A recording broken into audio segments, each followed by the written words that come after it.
inta qaran ee ka socda magaalada Muqdisho ayaa maanta galay maalintii afraad waxaana looga hadlayay qaabka ugu fudud ee loo abaari karo dib u heshiisiin sax ah. dhammaan dhinacyadii maanta ka hadlay ayaa siyaabo kala duwan ku cabiray aragtidooda ku aadan arrimaha dib u heshiisiinta qaran. waa u jeedaan dadkan muxuu ka soo wada qayb galay waa dad maqrib iyo maqshib ka yimid oo Soomaali ah looma fiirin qabiil كل دد بدن أو نجا قوم بدن أو نجا ويا ركسان أو نجا كرتي بدن أو سومالي هالشرة لكن أنتي مركز السواق القبطي أو أيويرتي فأنتي وحي هاي دقن كدوان دقن مدي أنا ركيشرني أنا أقوم هذا عندنا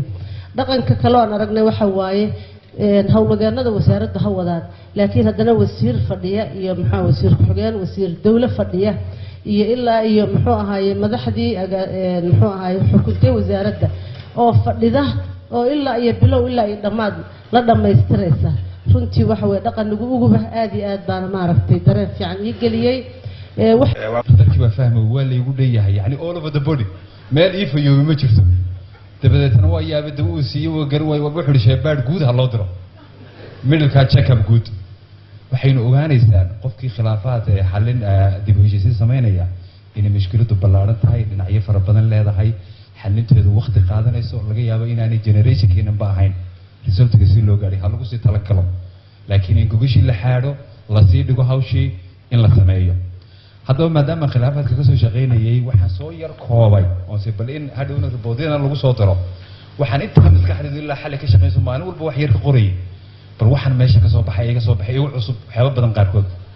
dadka waxa malaa geed baan sawray oo akii geedka inoo dhigay jaamac gabasho oo conflict beega oo geed muhiim ah oo lagu xalilo khilaafaadka lagu ogaado bal maxaa horta shayga la isku haystaa yahay wasiirka arrimaha gudaha ayaa ka hadlay aragtida qaar ee ka qaybgalayaasha waxa uu ku tilmaamay kuwa mira dhal ah baa inagii ina qeexay dalahaan iyo dalahaan waa dhibaato aad weyn marka waxaan qabaa in wax ku olahaa aad baan ugu mahadnaqayaa dadka khibrada ah oo runtii dhinacyo kala gedisan oo waaweyn ka eegay mushkiladda Soomaalida si wax faahfaahsan u soo jeediyay talooyin wax ku ola keenay idinkuna waa aragnimo kala gedisan aad sheer garayseen si fiican dooda aad uga qaateen arrintan waxaan qabaa arrintan inaysan dhaweyn runtii marka dhab loo hadlayo oo inkastoo hadda muddo dheer Soomaalidu waxaan ay ku soo jirtay Soomaaliduna ay noqon doonto dhawaan dal ku takhasusay khilaafaadka ama tilmaan u noqda oo wax badan ka sheegi kara oo koorsooyin jaamacadeed ka dhigi kara laakiin dalkoodii aan maaragtay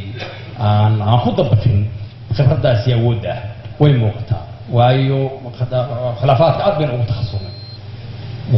oo nolosheenu qayb weyn ka noqday wareed bixinteenu qayb weyn ka noqday laakiin waxaad moodaa inaynu ka gudbilaanahay weli marka waxaan qabaa inay bilow tahay geediguna uu dheer yahay dhabta marka loo hadlo tanina ay noqon karto hanaankii looga bixi lahaa dhabna in loo wada hadlo waa loo baahan yahay waa la qabaa baadiyow doctor baadiyow in bilowga xalku wuxuu ku xiran yahay markii mushkiladda la abaaro waxayna hayaa oo aan ka gudubno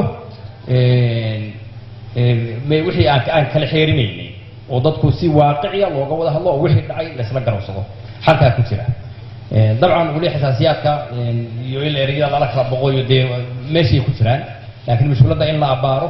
oo waxa salka laga taabto muhiim bay ahayd aniga ruuxayga waxa ay soo baxay wixii aan filay wax ka weyno waxaan ahaa dadkii xoogga saarayay mushkiladda Soomaalidu waxay xooggeedu waxa weeye mid national character dhammaan dhinacyadii ka hadlay waxa ay ka sinaayeen in loo baahan yahay dib u heshiisiin sax ah in laga dhaqan